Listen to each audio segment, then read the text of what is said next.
फोर बे समाव नोंथांमोननो आसामनि थाखाय गोनांथार खौरां होनो लानाय जादों। बाहाय नुनो मोननाय जादों नोंथांमोनहा दा रायजोआव गोबां ओनसोलावनो बंग लैथोनिफ्राय फैनाय मौसुमि बारजों गोबां खहा जालांखाबाय। दाखालिनिफ्रायनो रेड एलार्ट होनायनि थाखाय नोंथांमोननि सिगाङाव फोसावबाय थाखादोंमोनबो।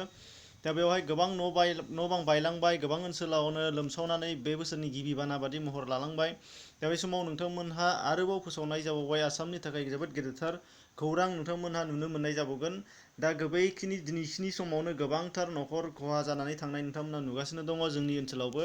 दा बेजोंनो लोगोसे दिनैनि दिनाव IMD अर्थात एबा इन्डियान मेटेरलजिकेल डिपार्टमेन्टनिफ्राय आरोबाव गोबां गिख्रंथावनि खौरां होनाय जाबावदों नोंथांमोनहा नुनो मोननाय जादों। दाखालिनि जानाखि फोसावबाय थानाय दङमोन बाहाय 27सिमल' दङमोन, 27 मेसिमल'। नाथाय 27 मेनिफ्राय बियो बांलांनानै 30 मेसिमहालागै बेखौ एलार्ट होनानै होनाय जाबाय। रेड एलार्ट, माखासेयाव अरेन्ज, माखासेयाव आरो येल'।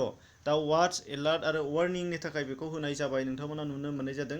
दा बे बेलायाव नुनो मोनगोन आसामनि बेलायाव रेड एलार्ट हिसाबै जोंनि क'क्राझार आरो चिरां जिल्ला मोननैयानो रेड एलार्ट जानानै दङ आरो दासिम सोलिगासिनोबो दङ बाहाय बांसिनद्राय बा गोबांथार खैफोद। आरो बिनि अनगायैबो गोबांथार खौरां बिजोंफोराव नुगासिनो दङ जे सोनाबनिफ्राय अर्थात सोनाब बंग'निफ्राय जागायजेननानै गोबांथार गिख्रंथाव जाथाय जाबोगासिनो दङ बारहुंखानि थाखाय। दा बाहाय नुनो मोनदों येल' एबा एलार्ट होनाय माखासे अरेन्ज जनफोर दङ। अरेन्ज जननि बेलायावहाय आसामा गाहाय गोबां जिल्लाफोर दङ। नोंथांमोना सावगारियाव नायनानै हमनो हादों जानो हागौ।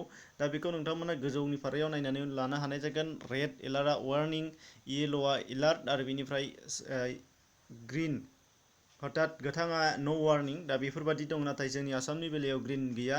दा नोंथांमोना नुनो मोनगासिनो दङ।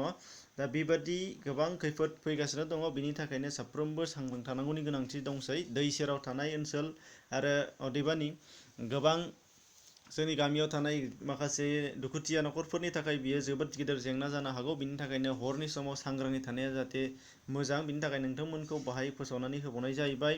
नोंथांमोना बिनिफ्राय साबसिन नायनो गोसो दंबा नोंथांमोना डिसक्रिपसननि लिंकआव थांनानै बेखौ आरामसे नायना लानो हानाय जागोन। दा बेनोमोन लोगो नोंथांमोननि थाखाय आं थाबैनो सर्ट टाइम नोंथांमोननो बे बाथ्राखौ खिन्थानानै होनाय जाबाय। भिडिअखौ नायनायनि थाखाय साबायखर बावनाय थाबाय। गुबुननो खिन्थानानै होब्लानो जाबाय। आं नोंथांमोनखौ बुङाखै शेयार खालामनो भिडिअखौ, नाथाय नोंथांमोना खुगाजों खिन्थानानै होबानो जाबाय जाहाथे बुजिनो मोनो आरो जाथायनि सोमोन्दै मोजां बेखेवना होबानो जाबाय। गोजोन्थों।